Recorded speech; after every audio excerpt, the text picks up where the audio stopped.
So, a lot of news obviously has been happening in our industry with BMI announcing that they've been sold to a private equity firm called New Mountain Capital.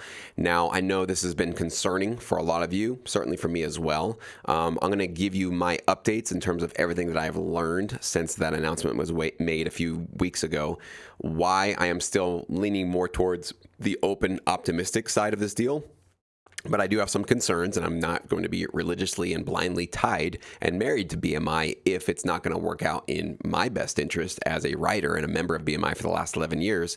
And as an advocate for you guys, I want to make sure that you guys are kept up to date with at least everything that I'm learning about this deal. I will tell you the overall 10,000 foot view is we are still way too early in this process to really know what we should do about this, if we should do anything about this. I have reached out to BMI to see if they will come onto my channel for an interview, and I'm still waiting, at least as a recording of this video, for a confirmation that that will be possible. I've been giving an indication that that might be possible, but not a for sure yes yet. But if I do get them on, I will definitely be asking them a lot of my own interesting questions I have about this deal and what they can basically offer us in terms of what's going on. So 10,000 foot view again is that BMI is going to be, it's been for profit for the last year or two.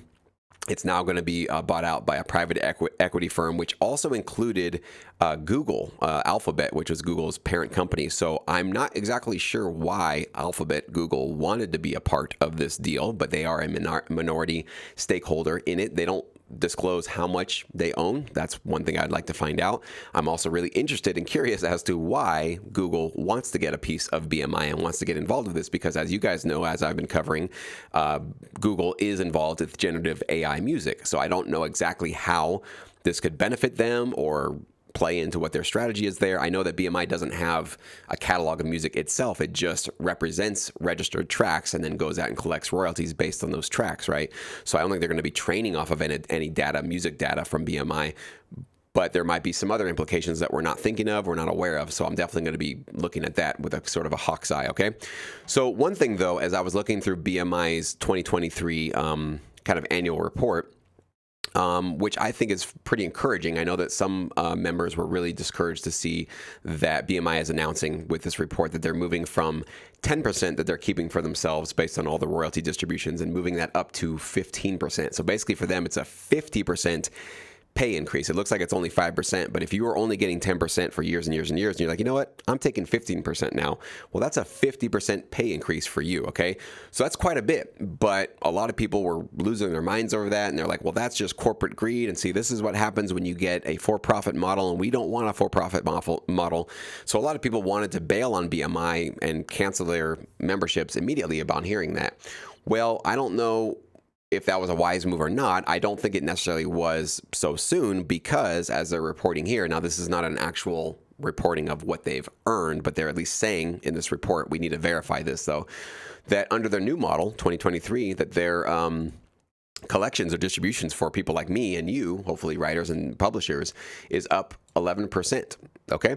So yes, over the course of the next 3 years, they're going to up their take from 10 to 15%. So they're going to take a little bit more, but maybe under this for-profit model, they can get a little bit more aggressive in asking for more blanket agreements from their the people that are licensing music and performing music for their TV shows, movies, commercials, all that kind of stuff. And maybe they're finding new clients to go out and basically require blanket licenses from, because now they can be a little bit more aggressive with their incentive structure of being a for-profit company. I don't really know, but if I keep seeing this going in the right direction in terms of you're making more money, I'm not really mad at you taking a little bit more for yourself. Again, I need to see these numbers clearly, though. I don't necessarily just take somebody typing in a number 11 on an annual report and going, oh, okay, well, they must be more profitable. They're putting it in their report. You obviously need to kind of see under the hood to see what's really going on here. But I'm still pretty open and optimistic about this, that I'd like to see kind of a comparison between ASCAP and BMI. They're both like open platforms. CSAC is also for profit, but they're kind of a closed ecosystem that not anybody can just join. You kind of have to interview your way into it, or you have to be kind of invited into their sort of platform.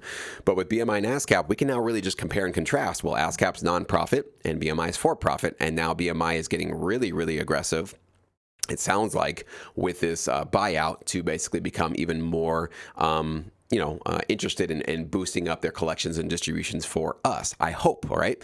If we start seeing in the future where they're just taking more and more for themselves and then their collections are shrinking and shrinking and shrinking, that's going to be worrisome for me, and I might think about bailing at that point. The other big news of this whole takeover, if you didn't hear about the last video I put out, there's going to be $100 million set aside from this buyout as a profit of the purchase, set aside for writers and publishers, for the affiliates of BMI. I'm also going to ask them if I can get them on my channel. How is that going to be divvied up? What's the process for that? How long is that going to take to get divvied out to us? It'll be in one quarterly check. Will it be spread out over the course of a year, maybe 2 years, something like that?